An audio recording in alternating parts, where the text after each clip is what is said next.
Hey there, this is the third part of the three-part series that I am doing on the PDIA framework.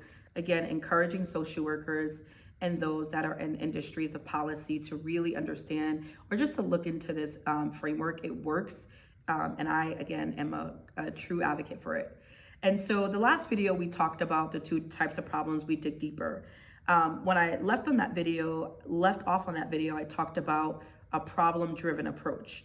Again, we typically use a solution-driven approach, but that is not the right way to do things when we're trying to solve something complex. The first thing that we really need to do is try to really create or construct a problem correctly. When I started using this, I was working on the youth mental health crisis in New York City. And when I first started to use this framework, I had a really challenging time trying to construct the problem of the youth mental health crisis. And because the reason why is because when we're constructing problems, it actually requires a certain level of skills. It requires buy-in. It requires political support. It requires us to be able to interview those around us, our colleagues, people that may be in the same field as us, to try to get answers as to what they see the problem as. And sometimes we think we're solving a problem, but sometimes we're using a solution to a problem that we should not be solving. And so what this does is it allows us to first construct the problem. And what I love about this is that we actually get to reflect on what are the issues. We get to really take a step back and to really think about where the problem is. And that's what we call ground zero, is what is the problem? What problem are we actually solving? And in order to construct that, it really requires us to, again, reflect. It requires us to mobilize attention. It requires us to look at things from a sensitive standpoint. And it requires us to engage other people. We can't solve or we can't create a problem or construct a problem on our own, because that means that problem is biased.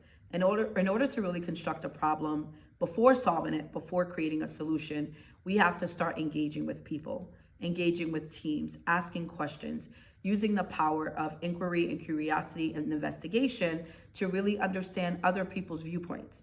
We have to engage with our clients, whether that be our parents or our children or our stakeholders, be it schools or be it other providers, and we have to understand the problem from varying standpoints in order to really construct it.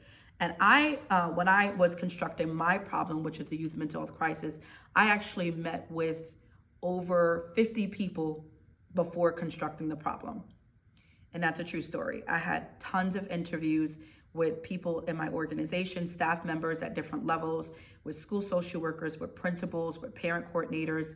I spoke to elected officials.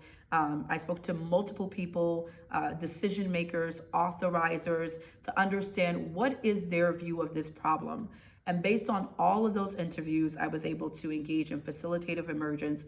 I was able to gain more understanding of the problem and really construct it. So that's what PDIA does. That is the first principle, and I haven't even really touched on this. Again, it takes months to dig deeper into this, but I'm happy to announce that I'll be teaching more on this at NASW New York City on April the 18th. So I encourage you to register, because it's going to be a great training with skills that you'll be able to gain and actually take back to your agency, to the Department of Education, child welfare system, juvenile justice system, your nonprofit organization, and really implement and see change. Stay tuned and let me know your thoughts on these videos.